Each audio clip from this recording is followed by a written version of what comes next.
رمضان المبارک کی افضلیت کی وجہ یہ ہے، اور تمام مہینوں کا سردار اور ان سب سے بہتر ہونے کی وجہ یہ ہے کہ اس کے اندر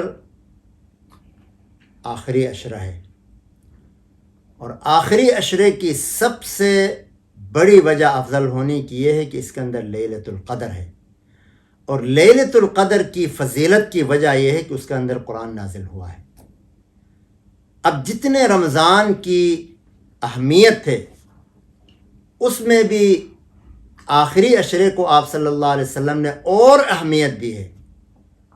چنانچہ حضرت عائشہ ام المؤمنین رضی اللہ تعالی عنہ فرماتی ہیں کہ ان النبی صلی اللہ علیہ وسلم کان یجتہد فی العشر الاواخر ما لا یجتہد فی غیرہ، کہ آپ صلی اللہ علیہ وسلم آخری عشرے میں وہ اجتہاد، وہ محنت، وہ مشقت اٹھاتے تھے، وہ عبادت کرتے تھے کہ جو آپ دوسرے عشروں میں نہ کرتے، کسی اور موسم میں نہ کرتے۔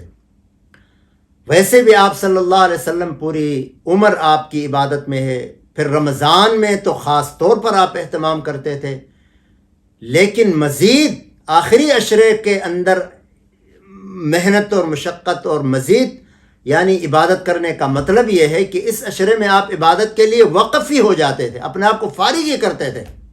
جیسے کہ دوسری روایت میں حضرت ام المومنین عائشہ رضی اللہ عنہ کی روایت ہے کہ کان النبی صلی اللہ علیہ وسلم اذا دخل العشر شد مئزرہ واحیا لیلہ وایقظ اہلہ، کہ جب آخری عشرہ داخل ہونے ہوتا تو آپ صلی اللہ علیہ وسلم اپنا ازار بن، اپنا ناڑا کس لیتے۔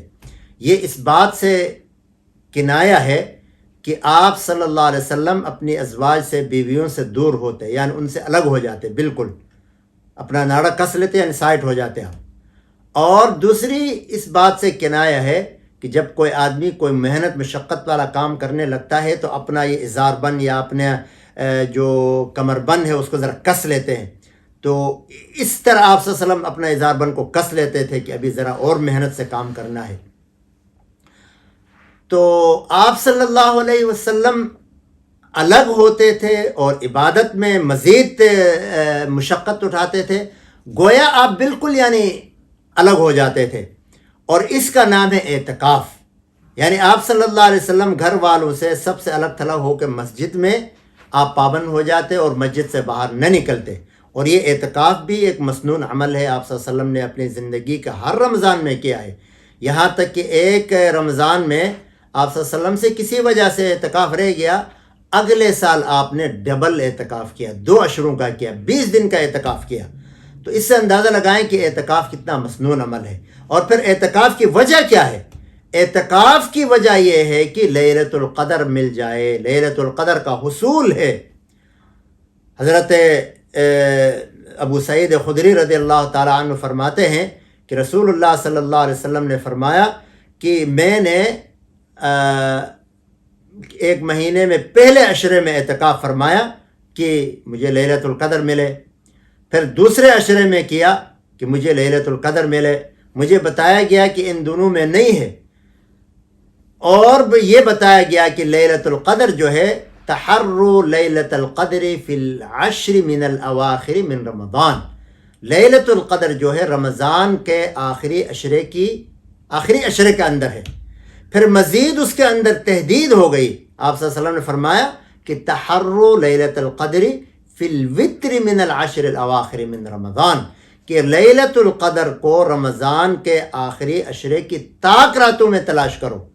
اور لیلۃ القدر ہے کیا، جس کے بارے میں قرآن کریم میں اللہ نے پوری سورت نازل فرمائی کہ انا انزلناہ فی لیلۃ القدر وما ادراک ما لیلۃ القدر لیلۃ القدر خیر من الف شہر تنزل الملائکۃ والروح فیہا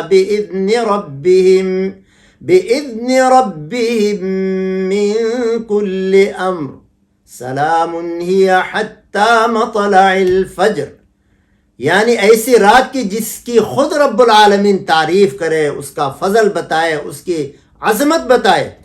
فرمایا کہ یہ کوئی عام رات نہیں ہے، اس کے اندر ہم نے قرآن مجید نازل کیا ہے. اور سوالیہ انداز، یہ استفہام تقریری ہے. اللہ پوچھ نہیں رہے بلکہ بتا رہے ہیں تمہیں کیا معلوم، تم تو ناقدرے ہو، تمہیں کیا معلوم کہ لیلۃ القدر کیا ہے. اسی وجہ سے ہم میں سے بہت سے غافل لوگ اس رات کو بھی سوئے رہتے ہیں. حالانکہ یہ ایک رات ایسی ہے کہ لیلۃ القدر خیر من الف شہر، 1000 مہینوں سے بہتر ہے. اب 1000 مہینے کتنے بنتے ہیں؟ 83 سال 4 مہینے. اب اتنی اگر کسی کے 100 سال نہیں بلکہ 1000 سال بھی کسی کی عمر ہو تو 83 سال عبادت بنتی ہی نہیں ہے. کیوں؟ ہم پورے دن ہی عبادت کرتے ہیں. دن میں کچھ دیر عبادت کرتے ہیں، گھنٹے، 1.5 گھنٹہ، 2 گھنٹہ، باقی تو ایسے ہی گزرتے ہیں. تو کسی کی اگر 100 سالہ زندگی بھی ہو تو عبادت کا تناسب بہت تھوڑا ہے. یہ تو اللہ کی شان ہے کہ اللہ کے کچھ نیک بندوں نے، آپ صلی اللہ علیہ وسلم نے ایک موقع پر بنی اسرائیل کے ایک شخص کا تذکرہ کیا کہ اس نے 1000 سال تک اللہ کی مسلسل عبادت کی. تو صحابہ نے ٹھنڈی سانس بھری کی، یا رسول اللہ ہماری تو 1000 سال عمر ہی نہیں ہے کہ ہم کیسے عبادت کریں. تو اللہ کی طرف سے یہ صورت نازل ہوئی کہ وہ بیچارے تو کرتے تھے، محنت کرتے تھے، مشقت کرتے تھے تو ان کو اجر ملتا تھا، لیکن تم عظیم امت ہو اور عظیم نبی کی امت ہو، اس لیے تمہیں کم کرنے پر اجر زیادہ ملتا ہے. کام تمہارا کم ہوگا، اجر زیادہ ہوگا. تم ایک رات عبادت کرو گے، ثواب تمہیں 83 سال 4 مہینوں کا ملے گا. تو اس لیے کوشش کریں رمضان کے آخری عشرے میں ہر منٹ اور سیکنڈ کا آپ اہتمام کریں، ضائع نہ ہونے دیں. ٹھیک ہے اپنی ضروری آرام راحت کھانا پینا، اس کے بعد قرآن مجید کا معمول بنائیں، ایک ترتیب بنائیں، روز کتنا پڑھنا ہے.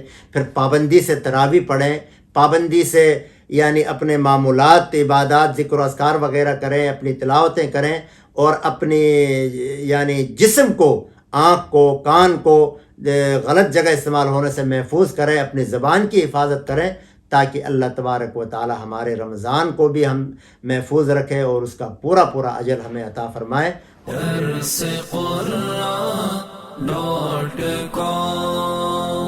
www.darsequran.com